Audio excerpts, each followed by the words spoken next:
predicación. Y bueno, solamente como un repaso, creo que es bueno. El libro de los Hechos, la verdad, es muy extenso, pero la verdad es uno de mis libros favoritos. Creo que podía, lo he dicho en otras ocasiones, que si me quitaran todos los libros de la Biblia, yo les pediría que me dejaran el libro de los Hechos. Creo que es un libro muy fundamental, muy base para nosotros, la iglesia de Cristo, ver lo que fue la iglesia primitiva, ¿verdad? Cómo inició el poder del Espíritu Santo sobre los primeros discípulos de Jesús y cómo el evangelio se fue luego esparciendo por toda la región, ¿verdad? Hasta que Pablo, al final, ahí en el libro de los Hechos encontramos también que Pablo pedía llegar hasta lo último de la tierra, que se entiende que el último de la tierra de aquel entonces, el mundo conocido hasta aquel entonces, llegaba hasta España, y hasta ahí quería llegar el apóstol Pablo. Y vemos también de que cuando empezamos el libro de Hechos, pues vemos de que hay una presencia del Espíritu Santo ahí, tanto así de que dice que se derramaron lenguas, ¿verdad? Que no eran lenguas que no se entendían, sino que eran idiomas literales que la gente podía entender, de todos los que llegaron a visitar a Jerusalén para las fiestas, y todos podían escuchar el mensaje de Jesús, ¿verdad? En su propia lengua. Y eso pues es impactante también, porque eso nos da a entender de que Dios quiere que todo el mundo escuche el mensaje de salvación, el mensaje del evangelio de Jesús. Entonces vemos ese milagro sobrenatural que ocurre ahí, donde la gente podía hablar, ¿verdad? Y las gentes podían escucharles en su propio idioma. De ahí vemos, ¿verdad?, de que Pedro se levanta y en su primer sermón, ya lleno del Espíritu Santo, vemos que 3,000 personas se convierten, ¿verdad? Eso sin contar mujeres y niños, ¿verdad? Es algo increíble lo que estaba pasando. De ahí más adelante empezamos a ver también, ¿verdad?, de que los religiosos no estaban contentos por lo que estaba pasando, pero a pesar de que los religiosos no estaban contentos, dice la palabra y Jesús, ¿verdad?, y el Señor añadía, dice, a la iglesia los que habrían de ser salvos, o los que iban siendo salvos. Mi oración es de que aquí ya, los que estemos aquí presentes, ya seamos salvos. Pero después ustedes saben, todo movimiento, toda mover de parte del Señor, siempre habrá persecución. Siempre habrá persecución. Entonces en el capítulo 4, se cree que habían pasado más o menos unos 3 años de ministerio de los apóstoles, y en el capítulo 4 empezamos a ver la persecución a la iglesia, donde un milagro sobrenatural también ocurre.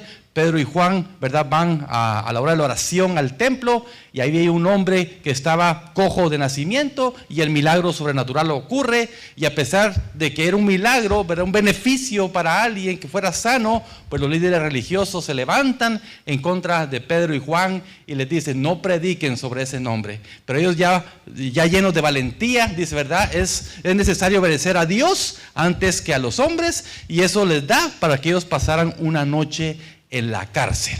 Después los dejan en libertad, pero tratan de prohibirles que ellos no sigan predicando el evangelio de Jesús. Entonces ahora estamos en la parte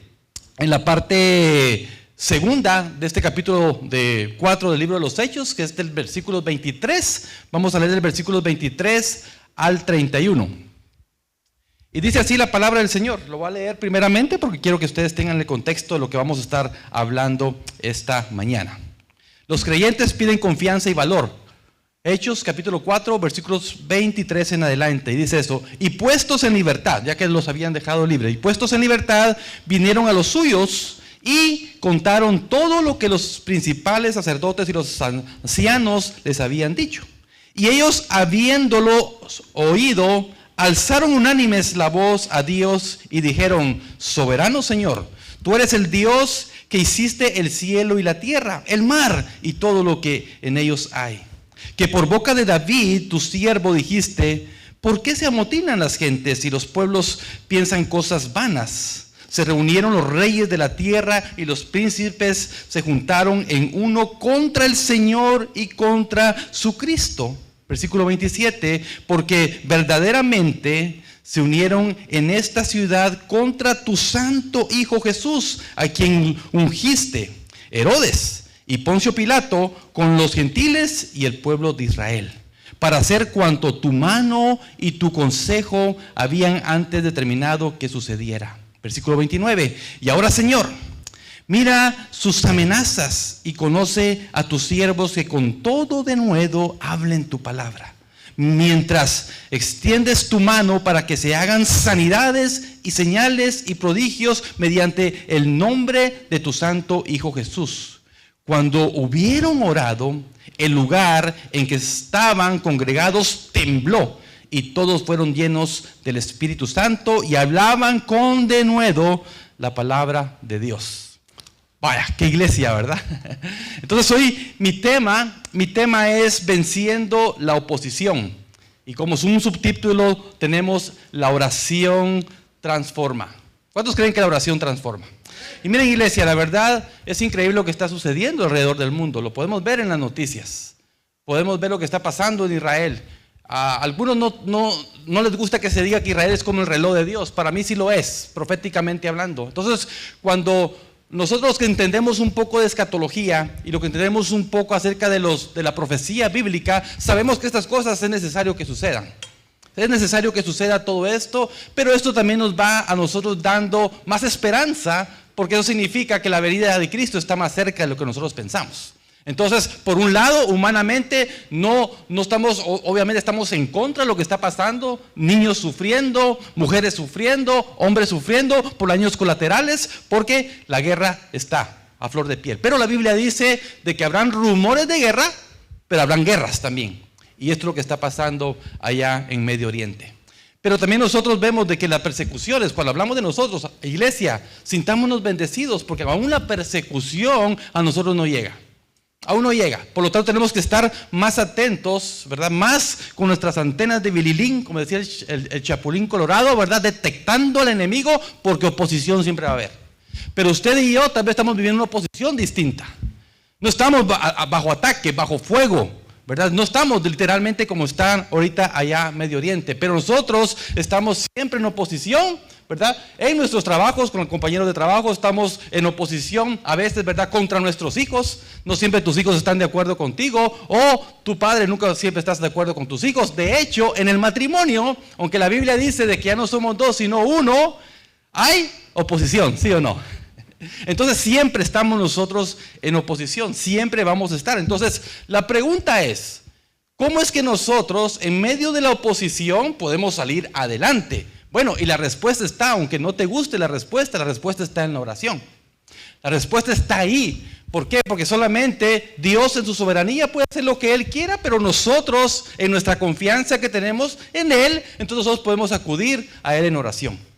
Y tal vez eso te va a sorprender bastante y te va a inquietar, y yo espero que el Espíritu Santo toque tu corazón y te hagas la pregunta realmente, ¿cómo estás tú en el área de la oración? ¿Cuánto tiempo estás orando al día? Si es que lo estás haciendo.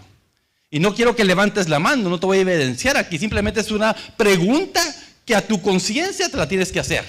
¿Cuánto tiempo estás orando? Entonces, los apóstoles nos enseñan de alguna manera algunos pasos en cuanto a cómo orar, por qué orar, y es lo que quiero compartir esa mañana. Entonces, hoy vamos a ver cómo los discípulos de Jesús vencieron la oposición que encontraron a la predicación del Evangelio. O sea, la persecución para ellos era porque estaban predicando el Evangelio, estaban predicando a Jesús.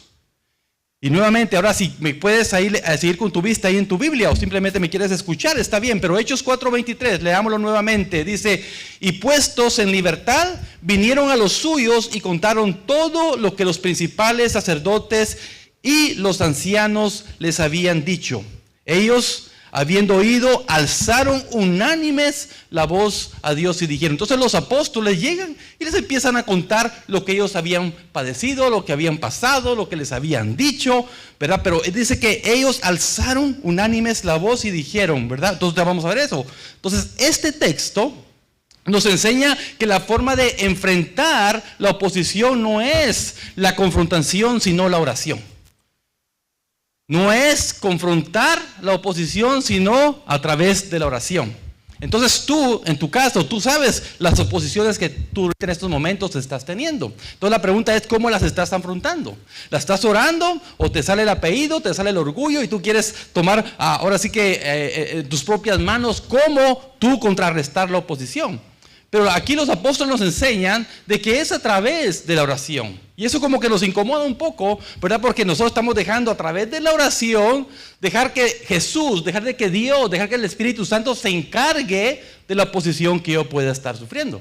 Entonces, como el Espíritu Santo, como Jesús o como Dios no se apuran a ayudarme en mi oposición, entonces yo quiero tomar riendas, ¿verdad? Yo quiero tomar eso. Pero los apóstoles no hicieron eso, sino que llegaron contando todo. Porque a veces el expresar lo que nos está sucediendo, lo que nos está pasando, nos ayuda, ¿verdad? Pero ellos expresaron y miren lo que está pasando. Entonces ellos, al escuchar eso, hubo una reacción de parte del pueblo a los que ellos les estaban compartiendo lo que les había sucedido. Entonces, a través de esta enseñanza que hoy vamos a ver esta mañana, en la que vamos a terminar, ahorita prácticamente el capítulo 4, vamos a ver algo muy importante, y es que la oración vence la oposición. La oración vence la oposición. Y quiero hacerles por lo menos 2 llamados o 2 invitaciones en medio de este mundo que se opone a la palabra de Dios con base a este texto. Porque realmente el mundo se está oponiendo, ¿verdad? Ustedes saben de que Estados Unidos, una nación, ¿verdad?, pionera de América, ¿verdad? Aquí llegaron los primeros cristianos. Antes en las escuelas, antes de iniciar el día de escuela, aquí se oraba. Ahora ya no se hace.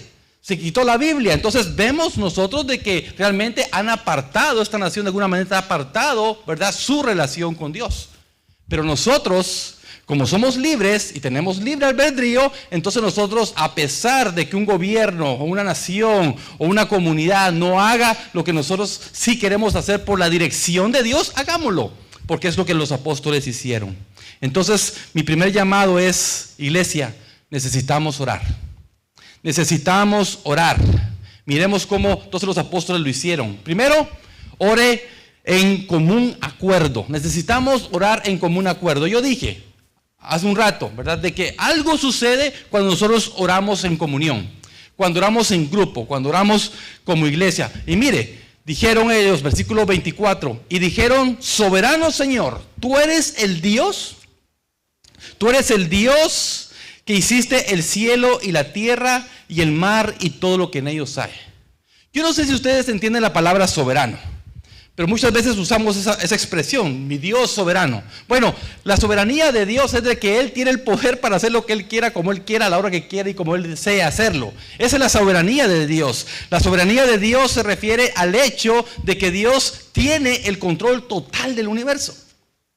Porque dice la Escritura, lo que acabamos de leer, dice que Dios que hiciste el cielo. El apóstol Pablo habla de que él subió hasta un tercer cielo. Entonces imagínense, no se trata solo del cielo, lo que tú puedes ver con tus ojos en estos momentos. No, se trata de un universo entero.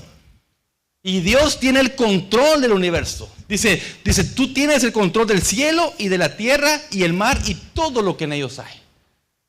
No sé si usted ha ido alguna vez al mar, se ha puesto una mascarilla y ha tratado de bucear tal vez un poquito o ver. Es increíble ver la naturaleza del mar. Y dice que el Señor diseñó, Él creó todo eso. Entonces vemos que es un Dios que tiene el control de todo el universo. Ahora escúchame esto. La creencia en la soberanía de Dios es distinta al fatalismo que niega el libre albedrío humano. Entonces, aunque Dios tiene el control de todo, tú como ser humano, tú tienes el libre albedrío. Ahora, como tienes el libre albedrío, los seres humanos pueden tomar decisiones reales que tienen consecuencias reales. O sea, que Dios tenga el control de todo, eso no significa que Él no te deje que tú tomes tus propias decisiones. Entonces, el ser humano puede tomar decisiones reales que tienen consecuencias reales, para bien o para mal. Entonces, Dios no es la causa directa de todo lo que ocurre. Oye esto. Dios no es la causa directa de todo lo que ocurre, pero permite que ocurra todo lo que ocurre. Él lo permite.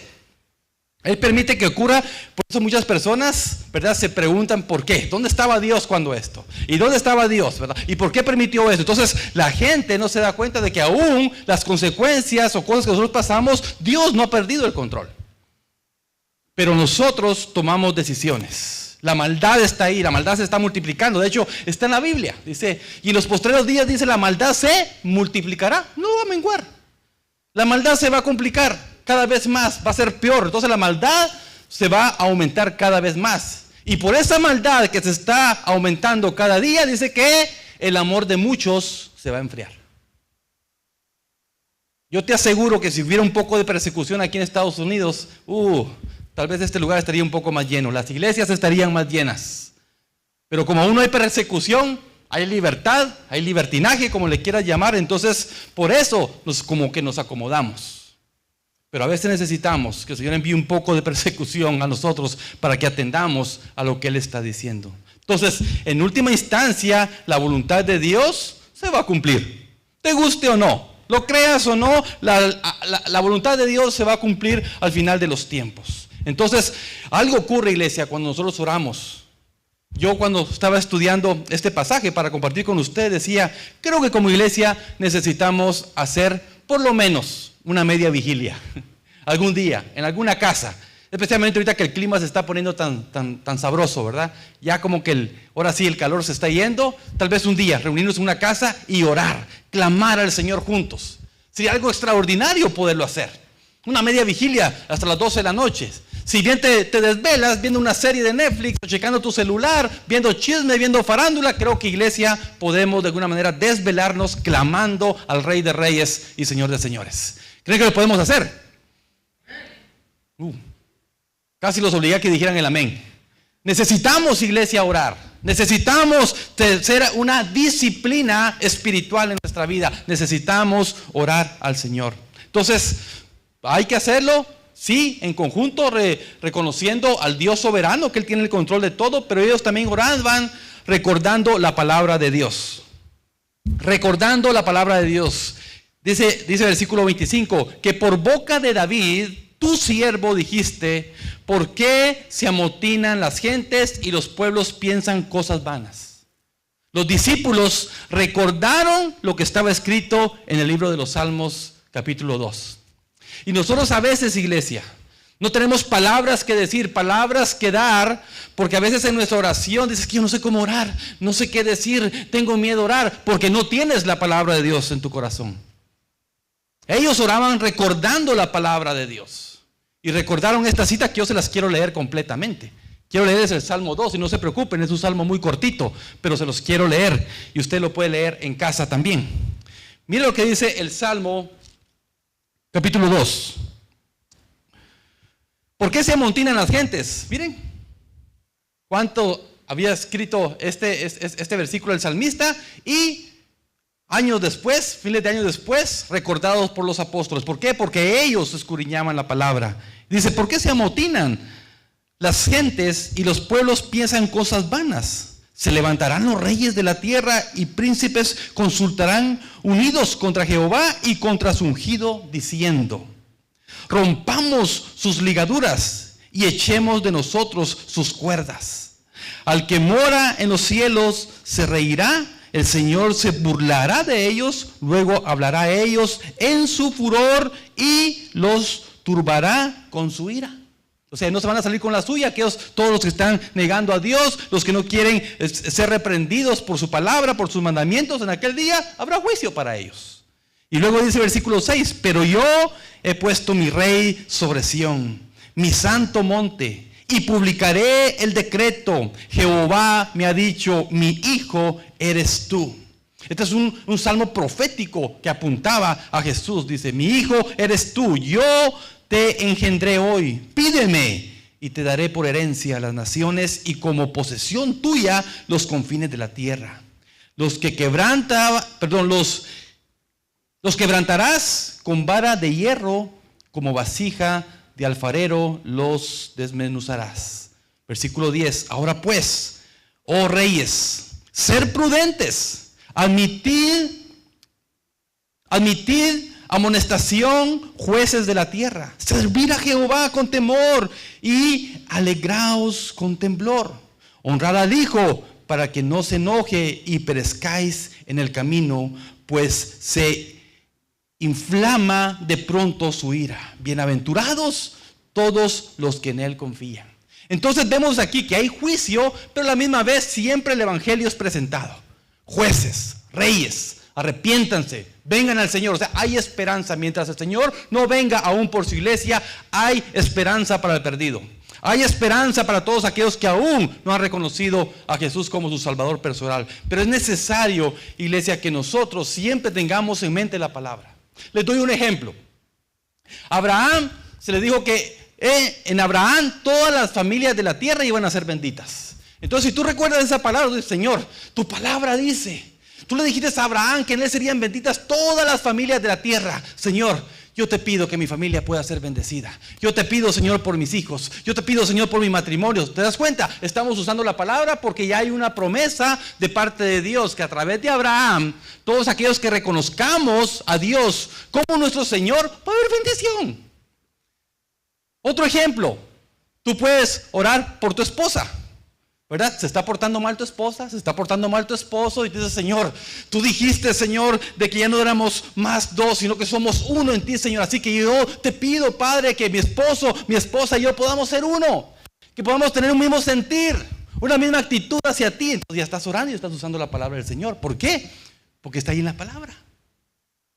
Señor, tú me has dicho, Señor, de que mis hijos, Señor, no se van a perder. Tú dices en tu palabra, Señor, de que si instruimos al niño en su camino, aun cuando fuere viejo, no se apartará de él. Señor, ahí está tu palabra. Yo oro por mis hijos. No están caminando contigo, pero los reclamo para ti, Señor. Oro por ellos y estás usando la palabra. ¿Sí te das cuenta? Pero si tú no tienes la palabra, si tú no reconoces, y no te estoy diciendo que te memorices libros de la Biblia. De hecho, ellos dijeron, lo dicho por tu hijo David. No dice de los salmos, solamente de David. No dice de un capítulo, que de hecho en la Biblia no tiene capítulos, no tiene versículos, va de corrido. Pero hay memoria de lo que se ha leído. Hay memoria de lo que está escrito. Y necesitamos nosotros cada vez, iglesia, retener más de la palabra del Señor. Y cada vez que oremos, podamos traer la misma palabra, ¿verdad? Para que sea ella la que nos guíe en nuestra oración. Entonces oremos recordando la palabra de Dios. También, iglesia, oremos siendo específicos, porque a veces empiezas orando por una cosa y terminas por otra. Empiezas orando por tu familia y terminas orando por el chucho, o el perro, o el gato, ¿verdad? Entonces no, tenemos que ser específicos en nuestras oraciones. Mira el versículo 26 lo que dice: se reunieron los reyes de la tierra y los príncipes se juntaron en uno contra el Señor y contra su Cristo, porque verdaderamente se unieron en esta ciudad contra tu santo Hijo Jesús, a quien ungiste, Herodes y Poncio Pilato, con los gentiles y el pueblo de Israel. O sea, Jesús, por eso nosotros leemos en Juan, ¿verdad? Los suyos vino y los suyos no le recibieron, mas a todos los que le recibieron, a ellos les dio potestad de ser llamados sus hijos. Entonces aquí Jesús tuvo un gran problema con su misma gente. Su misma gente no lo reconocía. Al principio sí lo reconocían, lo exaltaban, lo adoraban, pero después, a una semana después de su entrada triunfal a Jerusalén, gritaban: crucifíquenle. ¿Por qué? Porque no era el Mesías que ellos estaban esperando. Y aún lo siguen esperando. Pero nosotros sabemos, entonces él tenía problemas no solamente con el pueblo judío, tenía problemas con los religiosos que aparentemente sabían la Biblia, pero no la ponían en práctica. Tenían al maestro de maestros, al Mesías con ellos, y no pudieron reconocerlo. Y no solamente ellos, los gentiles también estaban teniendo problemas. Sin embargo, el Señor en su misericordia, en su amor, le dijo a los apóstoles: ustedes seguirán mi obra, ustedes seguirán mi trabajo, ustedes incluso harán mayores cosas que yo. ¡Wow! Jesús diciéndoles a sus discípulos, y es ahí donde vemos ahora un Pedro valiente, no un Pedro acobardado, negando a Jesús, y no, ahora no le importaba ir hasta la cárcel, que vamos a ver más persecución más adelante mientras vamos leyendo el libro de los Hechos. Siempre habla persecución. La iglesia hoy en día aquí en Estados Unidos está en persecución también. Lo que pasa es que Satanás es muy sutil de la manera como lo está haciendo. Pero iglesia, necesitamos estar pero muy abiertos, con nuestra mente muy abierta a lo que Satanás está haciendo y cómo orar efectivamente por lo que está ocurriendo. Entonces ellos recordaron, ¿verdad?, de que Jesús, ¿verdad? Herodes fue uno de los primeros que estaba oponiendo no solamente a Jesús, sino a Juan el Bautista. Poncio Pilato, ¿verdad?, que lo que hizo fue lavarse las manos únicamente, ¿verdad?, y dejar de que fueran los mismos judíos que crucificaran a su Jesús. ¿Verdad? La gente que no creía Jesús. ¿Cómo puede salir algo bueno de Galilea? ¿Cómo es? ¿Que no era Jesús el hijo del carpintero? ¿El hijo de María? ¿Cómo va a ser él el Mesías? Entonces la misma gente se oponía a Jesús y lo sigue haciendo. Y lo sigue haciendo hoy en día, porque viven vidas, ¿verdad?, irreverentes delante del Señor. Es interesante que los discípulos oraron específicamente por la situación que estaban enfrentando en esos momentos. No se pusieron a orar por otra cosa en ese momento. En ocasiones, iglesia, debemos de ser bien específicos por lo que oramos. Yo no sé cómo tú oras, si es que oras, ¿verdad? Pero yo cuando oro trato de ser bien específico. No trato de agregar mucho al día de mi oración. O sea, cada día yo oro, ¿verdad? Y no trato de agregar mucho, sino que soy muy específico y le digo, Señor, hoy quiero poner en tus manos esto, esto y esto. No me paso más de 3. No me paso y soy específico. Clamo. Tomo un tiempo para estar clamando por estas necesidades. Iglesia, necesitamos ser específicos cuando oramos. Ellos lo fueron. Y luego necesitamos orar también reconociendo que Dios tiene el control de todo. Aunque haya persecución, iglesia, aunque haya en el mundo pecado, no debemos olvidar que Dios tiene el control de todo. Dios lo tiene. Es más, dice que Él ya sabe los que van a ser salvos antes de la fundación del mundo. Tú puedes estar sentado acá, pero que estés sentado acá no te garantía que vas a ser salvo. Has escuchado el Evangelio, la pregunta es, ¿lo estás viviendo?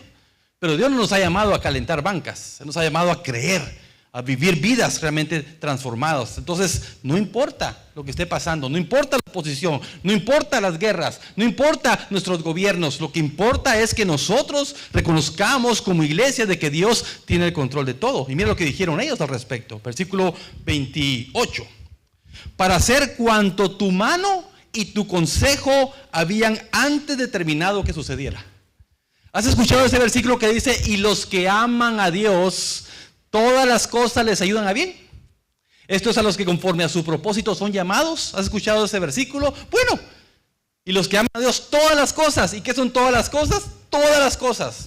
Aún lo malo, aún una enfermedad, aún una hambruna, guerra. O sea, todas las cosas. Pero si amamos a Dios, como dijo el apóstol Pablo, para mí el vivir es Cristo. Pero si muero es ganancia. O sea, lo que más deberíamos de desear nosotros como iglesia es estar en la presencia del Señor. Eso es lo que más deberíamos de anhelar nosotros. Entonces ellos se reconocieron. Ellos dijeron, Señor, ¿verdad?, para hacer cuanto tu mano y tu consejo había antes determinado que sucediera. Era un plan de Dios que Jesús llegara a la cruz y muriera por toda la humanidad. Era un plan de Dios. Pero mire cómo está la humanidad, de que su misma gente lo entregaron. Pero un plan de Dios, era la única manera de que el mundo pudiera ser salvo por el derramamiento de sangre de Jesús en la cruz del Calvario. Y por esa sangre, iglesia, tú y yo ahora somos salvos. Debemos de orar también pidiendo, ¿verdad?, de acuerdo a la palabra de Dios. Ya hablé un poquito acerca de eso, de acuerdo a la palabra de Dios. Versículo 29 dice, y ahora, Señor, mira sus amenazas. Mira cómo oraban ellos, mira sus amenazas. Si hay una oposición en tu trabajo, hay una oposición con tus vecinos, una oposición con tus hijos, con tu esposo, clama así al Señor, dile, y ahora, Señor, mira sus amenazas, mira este incircunciso, mira esta mujer, Señor, mira este hijo, mira esta hija que me estás dando, Señor, mira mi vecino, mira el compañero de trabajo, mira mi jefe que me está haciendo la vida imposible. Dice, y ahora, Señor, mira sus amenazas y concede a tus siervos que con todo denuedo hablen tu palabra. Mira, qué importante. Cuando nosotros contrarrestamos la persecución, no se trata de que tú, ¿verdad?, pelees y guerrees queriendo sacar tu machete o tu pistola o lo que quieras sacar. No, se trata de que vas a contrarrestarlo con la palabra. O sea que cuando tú hablas a tu esposo, le vas a hablar conforme a la palabra. Cuando tú le hablas a tus hijos, vas a hablarles conforme a la palabra. Cuando hables a tus jefes, vas a hablar conforme a tu palabra. Todo es contrarrestado con la palabra. Versículo 30 dice, y mientras extiendes tu mano para que se hagan sanidades y señales y prodigios mediante el nombre de tu santo Hijo Jesús. Entonces los discípulos no pidieron que fueran quitadas la oposición. Si tú estás orando para que la oposición se quite, para que el pecado se quite de esta ciudad, nunca va a pasar. Nunca va a pasar. O sea, la maldad va a ir aumentando. La maldad siempre, pero aún en medio de la oposición y de la maldad, tenemos que clamar a Dios para que Él siga haciendo milagros. Tenemos que clamar a Dios para que Él siga haciendo sanidades. Tenemos que clamar a Dios para que Él siga haciendo prodigios mediante el nombre de su santo Hijo Jesús. Esa es la labor de la iglesia. Fíjate que Jesús no vino a pelear con un gobierno, no vino a pelear por el gobierno de Roma. Él en una ocasión dijo, ¿qué es esto que está aquí en esta moneda? Dice, es el César. Bueno, hay que dar al César lo que es de César y a Dios lo que es de Dios. Jesús no se vino a pelear con ningún gobierno. Él vino a predicar el evangelio de salvación para que el mundo fuera salvo. Y es lo que nosotros tenemos que hacer en medio de un mundo de maldad, en medio de un mundo de pecado. Entonces, ¿cuál fue el resultado de la oración de los discípulos? Oh, me encanta esto. Cómo quisiera que esto sucediera en nuestras iglesias locales. Dice, cuando hubieron orado, o sea, lo que les acabo de leer, no es simplemente lo estaban diciendo, lo estaban orando. Estaban clamando al Señor, estaban clamando al Rey de Reyes. Dice, cuando hubieron orado, el lugar en el que estaban congregados tembló. Y todos fueron llenos del Espíritu Santo y hablaban con denuedo la palabra de Dios. El resultado de la oración, iglesia, fue la llenura del Espíritu Santo. Esta llenura hizo que los discípulos hablaran con denuedo la palabra de Dios. Así que si tú dices, yo la verdad me pregunto si el Espíritu Santo está en mí. ¿Sabes qué? Si la respuesta es que no está el Espíritu Santo en ti, es porque te falta más oración. Es en la oración que el Espíritu Santo se empieza a derramar en nuestras vidas. Así que iglesia, de aquí en adelante, seamos una iglesia realmente que ora. Una iglesia que clama al Señor. Y esto me lleva a mi último punto. Punto número 2. Hoy solamente fueron 2 puntos. Prediquemos el evangelio con valor, iglesia. Prediquemos el evangelio con valor. Si usted nota el término aquí, que hablaban, dice, indica no solo que hablaron con denuedo sino en pasado, sino que ellos estaban continuando y hablando con denuedo mientras predicaban el evangelio.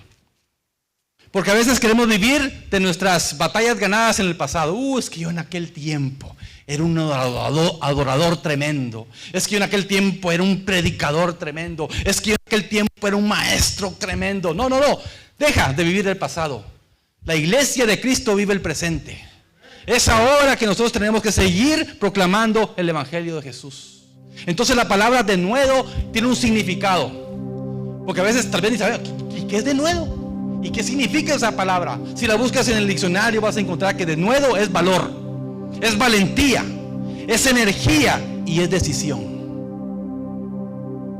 Es valor, es energía y es decisión. Por eso nosotros como hijos de Dios decidimos si oramos. Como hijos de Dios decidimos si realmente vamos a predicar con denuedo la palabra a alguien. Es valor, es energía y es decisión. Usted y yo, iglesia, no debemos quedarnos solamente con la oración, sino que, bien importante, que nosotros también prediquemos a Cristo. Con denuedo, sin temor. Rechazo va a haber, no te preocupes, te van a rechazar. Vaya, que nos han rechazado muchas veces. Pero tú predica, porque tú no sabes si a la persona que tú le estás hablando, el Señor lo ha escogido antes de la fundación del mundo. Por eso es necesario. Porque muchos dicen, es que la predestinación, el Señor ya tiene predestinado todos los que van a ser salvos. Pero no sabemos quiénes son esos predestinados. Así que a todos los que podamos es necesario que les prediquemos el evangelio de Jesús. Para que ellos puedan reconocer a Jesús como su Salvador personal. Quiero terminar esta historia. Una historia muy verídica de un hombre llamado John Wesley. John Wesley fue un teólogo cristiano británico en el siglo XVIII. John Wesley, junto con su hermano, también conocido como Charles Wesley, se les reconocía como importantes predicadores que Dios estaba usando en esa época. Grandes hombres de Dios. En los tiempos de Wesley, la Gran Bretaña, que era donde ellos estaban concentrados, vivía en extremos sociales, con promiscuidad, con abusos, con enfermedades y pestilencias. La pobreza extrema de la población, donde niños y huérfanos vivían en las calles en total estado de indigencia. Los éxitos logrados por estos hombres, por tanto por Wesley como por su hermano, fueron alcanzados al pasar de los tiempos. No fue un evangelio que surgió de la noche a la mañana. Después de muchos años, entre las más duras persecuciones, al principio de su ministerio y a mitad de su ministerio, en casi todas las partes de Inglaterra, se vio enfrentado a la gente que cuando él predicaba lo apedreaban, cuando él predicaba lo escupían, cuando él predicaba la gente quería deshacerse completamente de él. Los dos hermanos Wesley se enfrentaron a todos estos peligros con un asombro y valor sincero. Yo te pregunto, iglesia, ¿qué tan dispuesto estás tú a morir por Cristo? ¿Qué tan dispuesto estás a que te avienten una puerta en la cara? ¿Qué tan dispuesto estás para que te ofendan por tu fe? Estos hombres no les importaba. Wesley fue uno de los hombres que decía: es necesario que vayamos y prediquemos a esta gente, porque la única manera, déjame decirte esto, iglesia, la única manera que la gente puede ser salva es conociendo el evangelio de Jesús, reconociendo a Jesús como un salvador personal. No habrá excusas en aquel día. Por eso es que vamos, por eso es que hacemos misiones, por eso es que enviamos gente, por eso es que plantamos iglesias, porque es la única manera de que el mundo pueda ser salvo, a través del evangelio. Y esto me impresionó mucho. Wesley era incansable en la predicación del evangelio. Yo les decía esta mañana que oraran por mí, por todo lo que tengo que preparar de predicaciones, de enseñanza y todo eso. Pero miren, Wesley me hace sentirme así como muy chiquito. Wesley dice que predicaba 2 veces al día y a menudo 3 o 4 veces. ¡Wow! Y aquí nosotros que domingueros somos, porque ni en los estudios de conexión te quieres añadir. Domingueros únicamente. Pero Wesley predicaba por lo general 2 veces, pero en la mayoría de 3 a 4 veces. Se ha estimado, oiga esto, que cada año viajó 7,000 kilómetros. Cada año 7,000 kilómetros. Eso es un equivalente a aproximadamente 3,000 millas al año. Y no agarró su Tesla, no agarró su Ford, no agarró su Lamborghini, sino que todo lo hacía al lomo de caballo.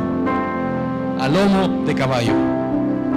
Se estima que más de 140,000 personas fueron alcanzadas por el movimiento metodista, porque John Wesley fue el que inició el movimiento metodista, los cuales fueron, dice, organizados en grupos pequeños de estudios bíblicos llamados clases. Fíjate, John Wesley tenía la mentalidad que tenía la iglesia primitiva. Él sabía de que un edificio no era lo que compone una iglesia, sino el grupo de personas, y eran al parecer grupos pequeños. Wesley formó un liderazgo fuerte que permitió que la iglesia continuara creciendo aún después de su ausencia. Ahora, esto no fue una mentalidad de Wesley propia, déjame decirles. No, Wesley sacó esto de la mentalidad de Jesús. Jesús, antes de ascender al cielo, retomar su trono, su autoridad, estar a la diestra de Dios Padre, le dijo a sus discípulos: ir por todo el mundo y predicar el evangelio a toda criatura, bautizándoles en el nombre del Padre, del Hijo y del Espíritu Santo, enseñándoles que guarden todo lo que yo les he mandado. Y aquí yo estaré con ustedes todos los días hasta el fin del mundo. Una promesa para los apóstoles, una promesa para los primeros hombres de Dios de los primeros siglos, pero también es una promesa para nosotros, iglesia. Necesitamos. Así que yo quiero dejarte en tu corazón esta mañana: ¿cómo estamos en la oración? ¿Cómo estamos en cuanto a predicar el evangelio? ¿Predicas el evangelio siquiera en tu casa, con tus hijos, con tu esposa? ¿Predicas el evangelio, hablas de Jesús con tus amigos cuando te dan la oportunidad de poderlo hacer? ¿Eres intencional cuando quieres meter a Jesús tal vez en una conversación? ¿Cómo estamos, iglesia? ¿Cómo estamos orando? ¿Cómo estamos predicando el evangelio de Jesús? La razón, en lo personal, que Dios me dio a mí para hablarles del libro de los Hechos, que vamos a estar varios meses en el libro de los Hechos, no es simplemente para que tengamos más conocimiento sobre el único libro de historia que encontramos en el Nuevo Testamento, sino es para ver lo que la iglesia de Jesús hizo en los primeros años y el poder del Espíritu Santo que estaba sobre ellos, y que nosotros podamos, iglesia, también tener esa llenura del Espíritu Santo, y que cuando oremos, cuando clamemos, cuando adoremos, tiemble este lugar. Muchos de ustedes que no saben nuestro contexto como denominación, nosotros somos un contexto de los amigos, pero también somos un contexto de los famosos Quakers. Venimos de la línea de Jorge Fox, que fue uno de los el fundador de la iglesia de los amigos. Y estos se identificaban porque cuando oraban temblaban. Y hoy nosotros, hoy en día, la iglesia moderna ni siquiera se atreve a levantar las manos, ni siquiera se atreve a orar en voz alta, ni siquiera se atreve a arrodillarse tal vez. Necesitamos, iglesia, un poco más del Espíritu de Dios y pensar realmente lo que llevó a una iglesia, a pesar de la persecución en los primeros años, a ser una iglesia pero muy fructífera, porque dice la palabra que seguían creciendo. Pedro predicó, 3,000 se convirtieron. En este segundo sermón, en el capítulo 4, se convierten 5,000 hombres. Era un avivamiento, iglesia. Necesitamos ese avivamiento también en nuestras vidas. Así que esta mañana tal vez tengas que pedirle perdón a Dios. Y sabes, Él te perdona. Él sabe tu debilidad. Él sabe mi debilidad. Él sabe que cuando yo quiero orar, yo prediqué la semana pasada acerca de eso. Siempre tu hombre carnal va a hacer de que tú no ores. Fíjate que tú no tienes problema para ver una serie de Netflix, aventarte 3, 4, 5 capítulos. No, tu carne no te contradice hacer eso. Pero pon en tu mente querer orar y empieza la batalla espiritual del ser humano, porque no podemos doblar rodillas. Piensa en eso. No podemos doblar rodillas. Pero una serie nos aventamos hasta 4. Pero doblar rodillas, tal vez no aguantamos ni 5 minutos de rodillas clamando al Señor. Eso habla, iglesia, de una necesidad espiritual en nuestra vida. Así que espero que este mensaje nos confronte con amor, pero también nos rete y que debamos ser no solamente oidores, sino hacedores de la palabra. Padre, gracias. Gracias, Señor, por el consejo de tu palabra. Perdónanos, Señor, perdónanos.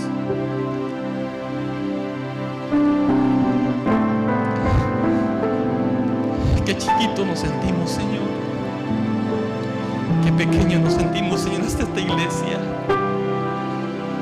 Pero Padre, tu gracia, tu misericordia, Señor, aún estás con nosotros. Ayúdanos a ser una iglesia de oración, Señor. Ayúdanos a ser una iglesia, Padre, que pueda clamar a ti, Señor, a otras personas tu verdad, tu amor, Señor. Ayúdanos a ser una iglesia que predica, Señor, aún en nuestro entorno, Padre, lo podemos hacer. Permítenos oportunidades, Señor, para poder proclamar con denuedo, Señor, tu palabra, como lo hacía la iglesia primitiva. Gracias, Señor, porque tu mano aún está extendida, Señor. Aún tu gracia, Señor. Pero te pedimos perdón, Señor. Te pedimos perdón y ayúdanos a ser la iglesia, Señor, que tú realmente quieres que seamos, para tu gloria y para tu honra. Te lo pedimos, Señor, en el nombre de Jesús.